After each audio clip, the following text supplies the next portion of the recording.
Hello and welcome, my name is iwanPlays and this is Hand of Fate 2. We're gonna play Strength.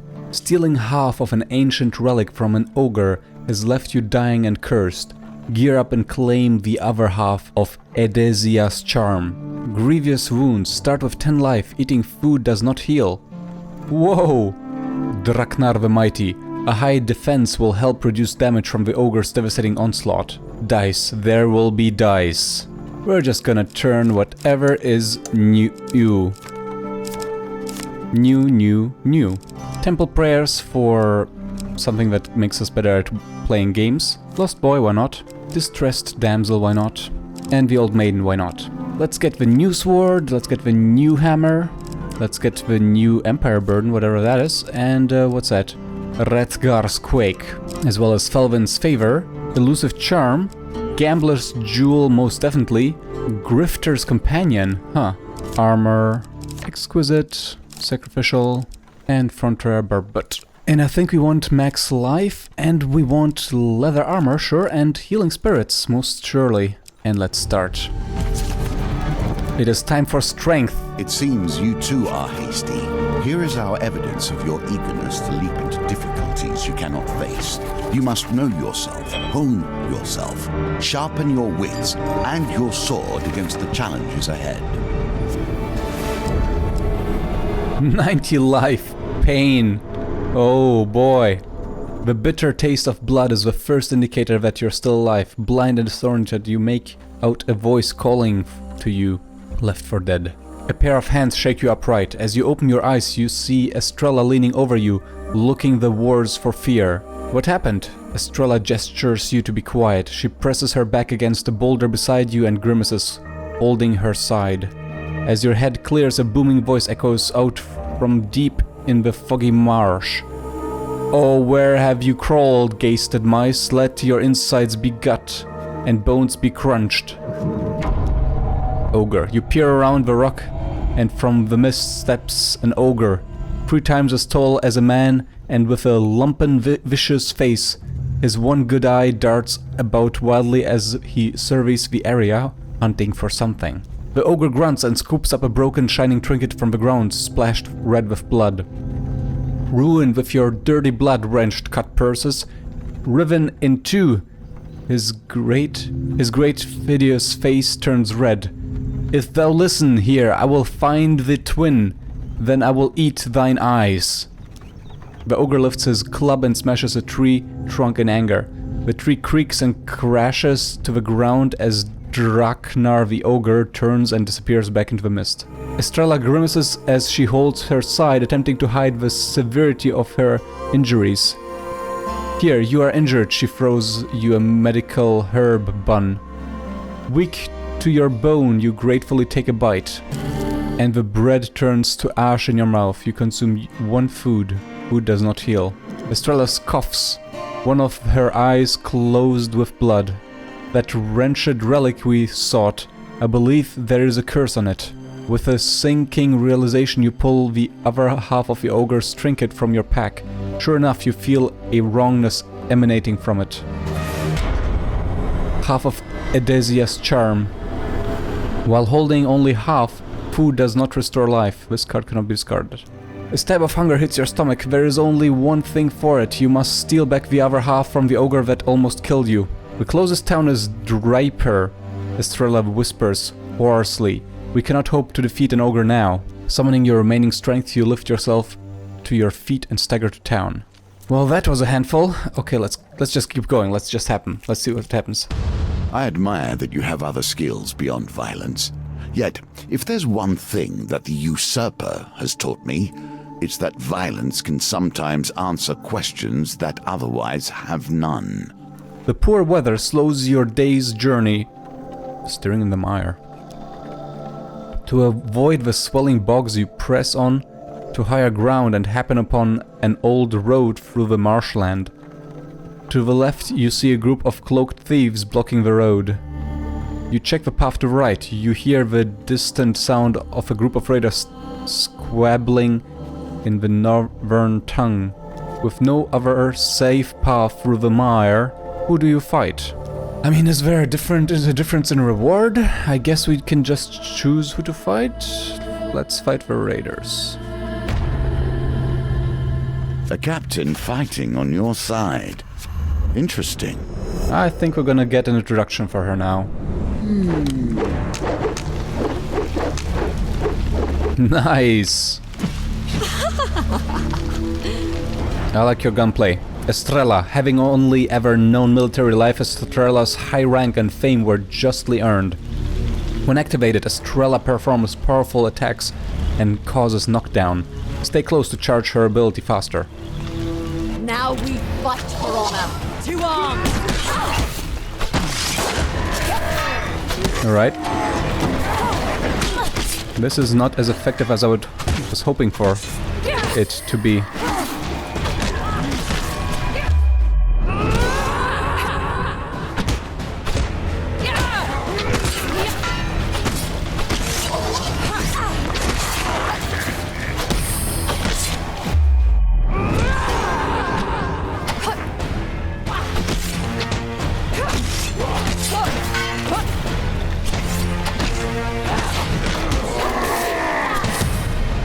Alright, nice team play.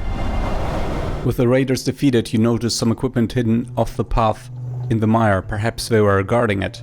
You slide down the bank to the treasure, so maybe we do get more for fighting these guys. Uh-oh, let's roll the dice. Back to the... Ooh, we get the thing that reveals part of the map, but we cannot use it yet. Let's move onward. You must be ready for whatever will come. The usurper will give us no warning. A slight rustling in the reeds is all the warning you get that your life is in grave danger. On my mark! With the thugs subdued, you search the area for supplies. A man of the world. Greetings, fellow traveler. A cheerful fellow clad in a brilliant yellow surcoat passes you on the road one day. May I just say that hat is simply divine. I had a similar one once long ago. He pulls out a hefty scroll. I've been documenting every nook and cranny of this beautiful land, and my soul is shaking with delight at the thought of sharing it with you. May you vistas be breathtaking and your tree climbing be non-lethal. With an enthusiastic wave, the man shoulders his heavy rucksack and continues his journey, whistling all the while. That was such a waste. What do we get? Oh, we get life, and we get more life, and we get more fame. Too many words obscure the actual truth of the matter. Sometimes simple actions tell all. Approaching Draper's Gate, you notice a woman of enormous stature dressed in a blue tunic and leather apron. 3 smithing hammers hang from her waist. Surprise reunion. The woman crushes forward and embraces you, burying you in her chest. The gods be praised, she cries. I thought you'd surely be dead. She releases you and looks you up and down. It's a blacksmith. Look at you, she says before you can get a word in. That foul beast didn't hold back now, did it? She whips around to face your companion. Estrella, she bellows, you call yourself a captain of the Empire? Letting this poor girl go off to fight an ogre unprepared? You should know better. Ha! Estrella adjusts a bloodied bandage and shrugs. She insisted. As she pauses for breath, you seize your chance to interrupt. Who are you? I'm Ariadne, the blacksmith's daughter, she says, surprised. We met at the Black Ale pub the night before you set off to steal Estrella's charm. I almost broke your wrist arm wrestling, remember? Let's ask about the charm. Wood does not heal, but we know that already. She pokes at the broken ornament gingerly. Forgive me if I don't take it. The curse of Edesia's charm only affects the wielder. If it makes you feel any better, the ogre is probably starving now too. From the looks of the silver work, this is an old relic indeed. What about the ogre? Draknar, she says, or Draknar the Mighty as he is known, has lived in those parts for an age. Many have tried to fell the beast before you two misfits, that's for sure, she explains, but few live to tell their tale. The ogre is notorious for ambushing travelers and traders alike. Not even Empire soldiers are safe in these parts. Accumulated a wealth of treasures plucked from his victims, including that cursed relic you have now. As she pauses for breath, you seize your chance to interrupt. Continue on our journey. Adriana shakes her head. One blow from Darknar's club would crush you. You won't survive it unless you get a good set of armor on you. Alright, so... Listen, I help run a traveling forge. It's currently heading here. Come see us, we'll sort you out with some good and proper armor. The piece of the Adasia's charm weighs heavy in your pack. You wish to fling it into the mire, but some strange magic stays your hand. Starving and injured, you rest a while in town. Alright, let's keep going. The old maiden. Let's get longer life. Fantastic. Do we really get another introduction yet again? Captain commands falls on the head of those who are loud. Quickly. Rash, and we already had that. Holy crap, he's annoying.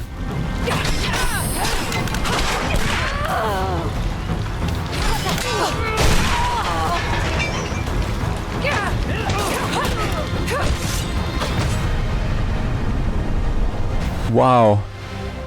With the brigands defeated, you notice they were guarding some equipment hidden off the path of the mire. You slide down the bank to the treasure. Challenge. Escape from snares more easily? Meh. Well, that was a close one. These swamplands, with some luck you find your way higher and drier ground. Back to the path you continue your journey. Brawling on the street for money. These are actions I'd expect of the usurper, but from you, I had hoped to see better. One day you come across a bare-knuckle competition in an alley. An old man with a few remaining teeth notes your interest. You gesture to a group of northern captives. Wow, fighting slaves? That's not cool. There we go! I would never believe it possible had I not seen it, the organizer gasps. Take your earnings, great champion. Whoa, 8 fame, that's nice. Right, so this one gives you a token, which is cool. We want to have this one. This one gives 10 defense, and I have no idea what defense I have now in my head, so let's focus on defense. It also optionally removes a card from each wheel gambit. And first kill gives me life if I kill the right person. Alright, let's do it. But will it be yours? Who can say? Oh, I get another one. And it's a gambler's jewel, my favorite! Let's move. Perhaps you can gain the tools you need for the road ahead. A column of smoke and the clang of metal are the first signs that you're in the right place. As you round the bend, you see the forge outside the gates to Blackwater. You spy your new acquaintance, Ariadne, assisting a blacksmith on the bellows. Ah, there you are, Ariadne says with a smile. She removes her gloves to wipe her brow. These are the two I was telling you about, Anders, she says to the blacksmith. I almost broke this one's wrist in an arm wrestle. So I hear you're out to fight an ogre, the blacksmith says. My specialty is improving armor and helms and the like. I must admit, it's normally only horseshoes and farming equipment I mend these days, so it may take a while. I assure you, it will be well worth your time. I want to upgrade everything. Clearly we want this one upgraded. Can we get more? You hand the smith your helm and he begins to examining the item thoroughly, inspecting every joint and seam. Yes, I can certainly improve this, but it will take several days. I am heading to Cottonmore. Meet me there and the job will be done. Oh, and if you bring another item to me there, I will see if I can improve that one as well. You thank Anders and continue on your way. Yeah, we need to get more stuff. I think we might have a problem here. Can you claim this token? The woodcutter greets you with a warm smile. Well, hello there. Don't you see many people near these woods. Are you injured? You didn't try and go in there, did you? He turns and gestures to the woods behind them, unwittingly swinging a pile of harvested lumber directly at your head. Huge success! Oh yeah! You deftly duck beneath the swinging log and roll to safety. The woodcutter turns back to address you. I'm Erdal Ton, but my friends call me Ton, and you? He gasps when he sees you sprawled on the ground. This is no place to slumber, my new friend. He laughs and extends a sturdy arm to help you on your feet. The woods of Mortinernum are a strange thing. Some people say they sprung up overnight, causing a farmer to lose his whole herd. It's hogwash, of course, but people don't go in there. What's up with the wood? Thon removes a log from his shoulder and shows it to you, running his enormous hand across the gay rain. You see, the lumber here is in high demand. I am told it makes the strongest, straightest spears and arrows, while craftsmen want it for carts, stables and more. All I know is that people pay a pretty penny for what I bring back. Ask how he avoids the danger. Ah, Thon wags a large finger at you. You've already seen the danger of the woods, haven't you? You seem like a kindly sort, so I shall share with you my secret. He gestures a simple gold ring adorning his right hand. A mysterious trader gifted it to me when I offered a favorable rate of some furs. She thought it a worthless trinket, but she had never visited these woods. I wore it for years before I ever came here. While others are troubled by shadow beasts and plagues, I am not. Ask if you would part with it. I'm paid well for this wood I collect, and I appear to be the only one who can harvest it. You would have to make me very, very rich man if I were to give it up. Let's haggle. Alright, let's pay the freaking 46. I suppose that is a fair price. Thon seems slightly unhappy with his gold. Here is the ring, my friend. I won't miss carrying all those tree trunks. Nicely done.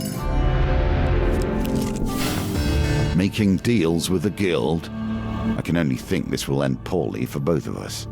Against your better judgment, you decide to appeal to the Thieves Guild for their patronage to help fund the journey ahead. What? Success!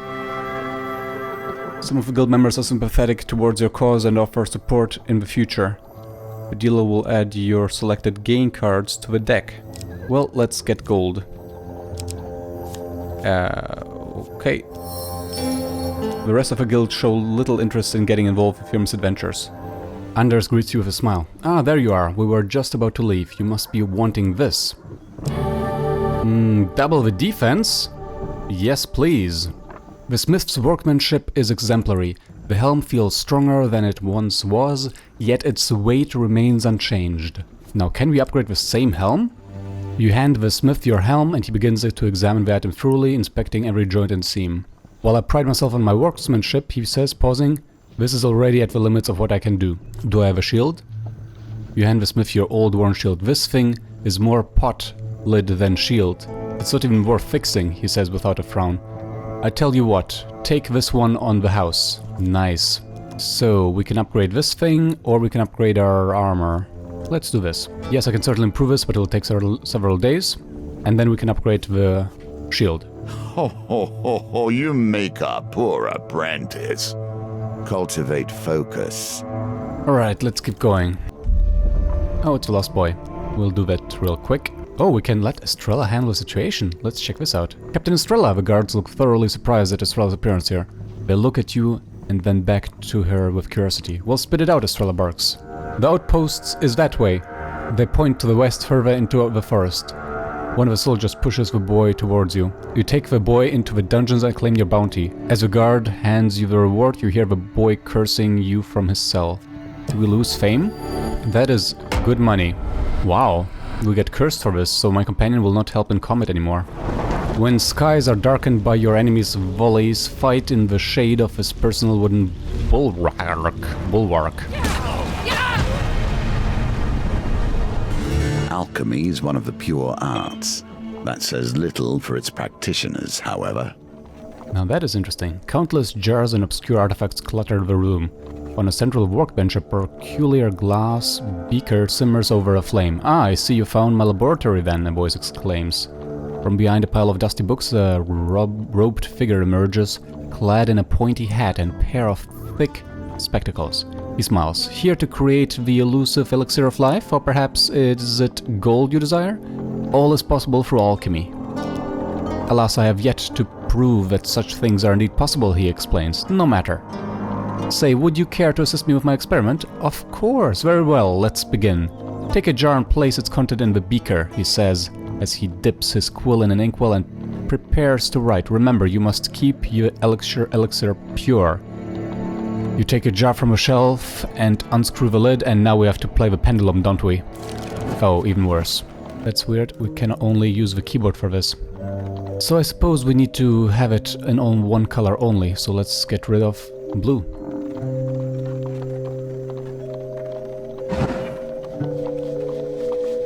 I'm sorry, what?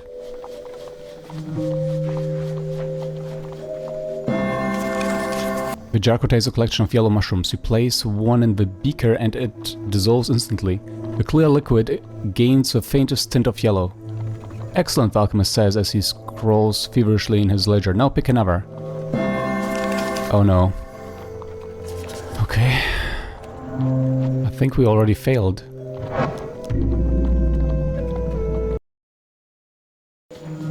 Okay, so everything is blue. Let's see if that satisfies him.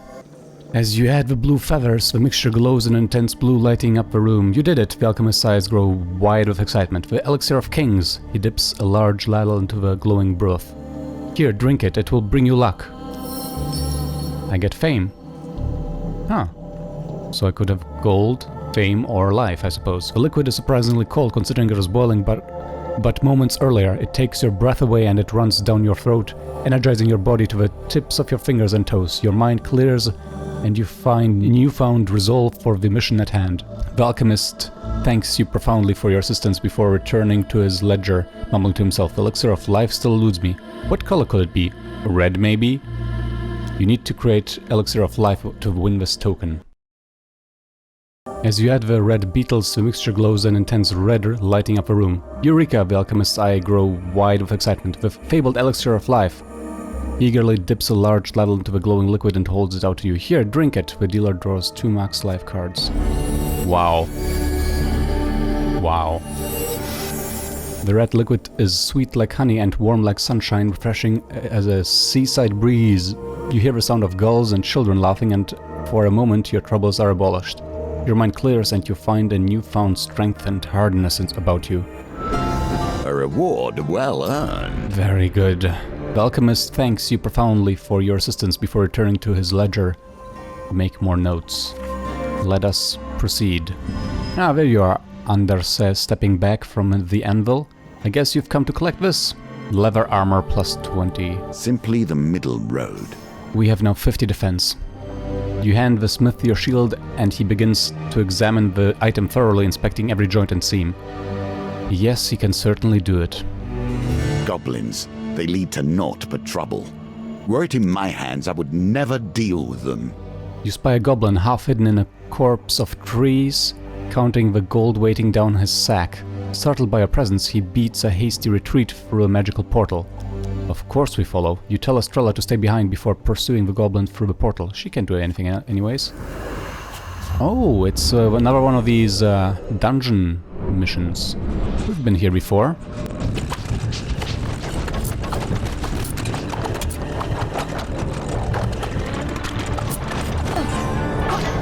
Alright, we're out of here. You exit through the glowing door to find yourself in more or less the same place as before. Estrella waves at you from a few steps away, surprised and bemused. The crunching of leaves underfoot betrays the goblin running further into the forest. Well, okay. And we get... Why does this... If you follow him, he may lead you to the goblin treasure hoards of the legend. Oh, okay. We will follow him. After we take care of this ambush. A leader must be strong for their people, or they have failed. Forsaken, weeps the mayor as he packs his sizable collection of handkerchiefs into a large trunk. When they gave me this backwater town, I thought I'd be a king. Now look at me, not even a fair warning. Estrella chastises the flustered old mayor. You are supposed to lead these people. Will you not stand for them against the Empire? A flicker of recognition crosses the mayor's face. Oh, the peasants will have to leave their entire livelihoods behind. Then he returns to packing, attempting to squash more golden buckles into the near-bursting travel case. Estrella sighs and leaves Far Water's mayor to make his shameful getaway in peace. This is my home, you know. She draws her pistol and begins to polish it absent-mindedly. She explains that an Imperial Legion intends to use the town as a stronghold in their war against the North. Estrella was assigned to break the news to the mayor and the townspeople that they must pack what they can and leave. I believe the Empire means to punish me for defying orders during the corruption outbreak in the old city. I will surely be tried for treason if I don't comply this time. Well, let's ask what will happen. Estrella's lips narrow. The city is already crowded to the battlements with people. Many of the old city refugees had to leave and seek shelter elsewhere, and that is by the capital. There is little nearby but forest and northern territory. I can't imagine where these people will go. Ask if she has any family? No, they are all dead, Estrella says, matter-of-factly. From war mostly. Such is the risk of having a family of soldiers, although I believe I have a distant aunt married to some minor lord across the sea. What happened to the old city? You were there, Estrella gives you a worried look. We were locked in the old city with hordes of corrupted. Many people died, remember? Huh, what's next? Estrella paces back and forth, the gold empire pins of high office glinting on her belt. Perhaps it's not so bad. It is the nature of war, I suppose. The mayor is useless here, of course, but I know someone who could help the peasants. The familiar confidence returned to her face. She sheaths her pistols and stands. Come, we are going to visit the peasant king. It seems the leadership falls to you and to yours. Well, we had nothing to do in this card. Let's finish the goblin. The goblin turns to see if you are still in pursuit. He shouts in exasperation, "Leave me be, meddling human!" The mournful blare of his horn echoes through the forest. Another portal yawns before you. The goblin nowhere in sight. Let's follow. Alright, here we go. You find yourself face down in a pile of leaves, being shaken awake by Estrella. Slightly dazed, you hear the jangle of coins in the distance. Alright, let's follow him once more. It shall be the final time. The portal deposits you directly in the path of an oblivious Estrella, bowing in terror as you pick yourself up off the ground. You spy the elusive goblin escaping over a hill. When you emerge from the portal, you find yourself in a luxurious sitting room. Green lanterns cast uneasy shadows on the walls. Lying exhausted on a woven rug in the center of the room is a goblin. He sighs at your appearance. "Ma, you are persistent. I'd offer you some murk tea if you hadn't pursed me relentlessly and barged unwelcome into my home." "Who are you then?" His face cracks into a mischievous grin. "You are in Goblin Town, human, where the sky is made of stone and the roast lizard is the best in the empire." He gestures at the window and your jaw drops. The sky is indeed made of stone. The city waiting beyond has been carved into a vast cavern. The street below is host to a market lit by the uneasy green lanterns. Goblins and hooded figures pursue the wares, giving wide berth to giant rodent-like beasts of burden. You swear you see a lone Empire soldier before she disappears into the crowd. He sighs at your appearance. "Well, I guess we demand gold then." He tips the sack of gold towards you. The goblin's face crinkles sadly. "Take it." 15? Ah, 30. Oh, 45. 55. As you grab hold of a sack, he blows his horn, opening a portal at your feet. Next time you want to reach Goblin Town, consider using a more conventional entrance. He gives a half-hearted wave. Well, that was tedious. The goblin sitting room fades from your view and you find yourself back in the forest. Alright, time to finish it. Let's equip something we can use with the shield. Alright, let's continue. When even the fires of creation are destroyed, what new wonders can enter the world? You spy a column of smoke in the distance. Wreckage strewn across the road alerts you to the fate of a traveling forge. You rush to the forge and find Ander sitting on a wooden stool amidst the debris, startled but otherwise okay. "Ah," he says, looking up, "I was hoping you'd find me here. The ogre Draknur ambushed the forge while I was traveling to Brandan." "I'm fine," he continues, tearing up a little, "and the forge can be rebuilt. It's Ari that I'm worried about. She stormed off in a rage. Her heart is in the right place, but I fear she's no match for Draknar by herself." "Oh, I almost forgot," the smith continues. "We'll probably be needing this." It's a thing you put in front of you so people don't hit you. I'm sure you can work it out. "Thank you. Also, we are done with the 60 defense, finally. The smith's workmanship is exemplary. The shield feels stronger than it once was, yet its wields remains unchanged. I'm afraid the forge is in no state to assist you further on your quest," he explains. "Now please stop Ari before she does something foolish." You thank the smith and set off towards the ogre's lair in search of Ariadne. 60 defense. Yes. Yvonne's cottage. By the side of a waterfall you meet a young woman with striking grey hair. She is holding a baby. "Greetings, traveler. Treat these waters with caution. They are not to be meddled with. If you're parched, You're welcome to stop by my cottage. I have pie cooling on my windstill too. That sounds trustworthy. Behind her, a little wooden sign reads, Waterfall of Youth. Very dangerous. Stay clear. I am Yvonne, the woman says as she leads you to her cottage. As was promised, a hearty beef pie awaits you. You enjoy it with a side of mashed potatoes. Mash. With the meal finished, Yvonne asks you to help her while she puts the baby to sleep. The rare sunshine flower grows nearby, and she'd like you to gather a bloom. It feels impolite to refuse. The sunshine sprouts from the rocks behind the waterfall. If you are careful, you could climb out to retrieve one without falling to the water. Let's do it. Remembering the warning, you inch your way along the rock wall, gingerly moving from stone to stone. The pendulum is ever changing, and the challenge presents change too. You manage to grab a ledge and regain your balance. From here, you reach the sunshine, bag it and make your way back to the shore. Yvonne is delighted to see the sunshine. Most travelers just eat and leave. In thanks, she gives you a gift. This will protect you in your travels. Wow, so much health. Well done. Fantastic. One drunken night, you feel cold stone against your cheek. Head pounding, you open your blurry eyes. The unmistakable scrape of metal wakes you fully from your slumber and you slowly take stock of your surroundings. Oh, another dungeon.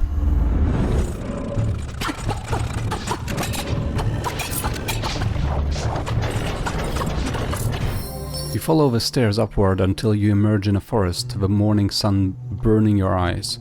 You fumble in your haversack for something to eat. Happily, you find a half-eaten pasty and try to find your way out of the woods. Let us go to final... Who are you, that you flee so eagerly to the source of your own destruction, staggering across fields of bones in order to seek revenge? Mist pools in the foothills as you approach the ogre's lair. Bones of fallen champions litter the way, picked clean by vultures. Their weapons lay here and there, rusted by the damp and twisted by the weather. Nah, we continue. You catch up to Ariadne as she charges through the hillside. In her hand she carries a massive mace, its face fashioned from the traveling forge's anvil. Let us see how he likes it when my forge fights back. We are close, Estrella says, drawing her sword and readying her pistol. If you have to make preparations, this could be our last opportunity. This is no time for caution, Ariadne says, pushing past. Let me at that beast. No one destroys my father's forge and continues to draw breath. She stops and lets out a roar. Where are you, monster? The silhouette of the ogre looms out of the mist. He raises his club above his head and leaps down from his perch, smashing the ground in front of you. The poor fools come happy to their death. He grins, displaying a mouth of yellow jagged teeth. Crunchy crunch, the little wagon went. Does your bones sing as beautifully? Ariadne bellows in defiance and charges her foe. Draknar swings his club wildly, catching Estrella and sending them flying. Then the ogre swings at you. The mighty club glances off your armor. Your armor is thick and strong, Adrian laughs. Anders has done well. Yes, 60 defense. Draknar roars and charges into battle.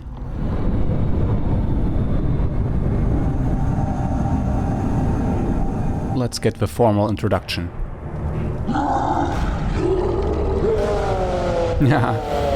Draknar the Mighty. Even amongst ogres, Draknar is feared. Once he was a leader among their kind, but those days are long gone.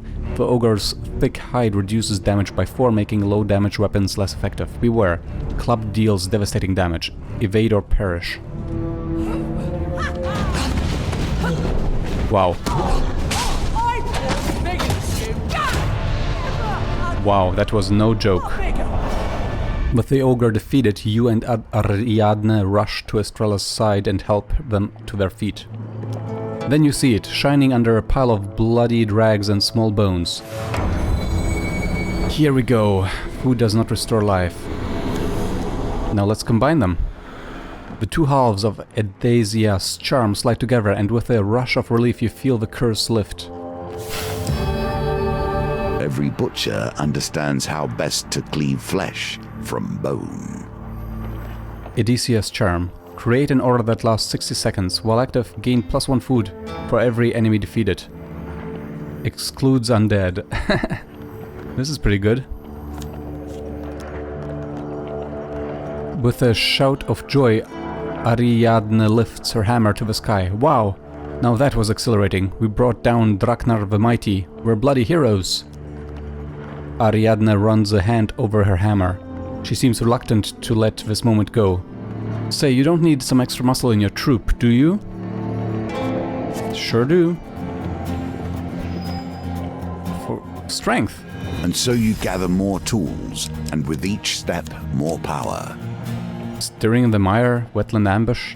Toshers, that sounds interesting. The other two, not so much. For defeating the ogre Draknar the Mighty, your supplies have been added to. Battered helm. For defeating the ogre Draknar the Mighty, which we already got. I think the other one was for getting the, the armor. Odysseus' charm, Sisters of Vengeance, they sound cool. Ward of the Innocent, huh. For befriending Adriana. Anders the Drunkard. Oh no, he's getting drunk. And the Blacksmith. Oh, here it goes. For armoring yourself fully against Draknar the Mighty. Jousting armor, wow. Lady of the Lake. Oh, so many more.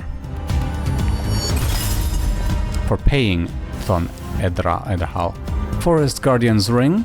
Return to Deadly Forest yet again. For discovering the Elixir of Life. Lionheart. For committing to help Estrella save Far Water. The Peasant King. For following the goblin all the way to Goblin Town. And finally, for helping gather sunshine flowers for Yvette's cottage. Anyways, fantastic. Great success. Thank you for joining. This was Strength, and we will continue with the Hermit in the next episode. Until then, ciao.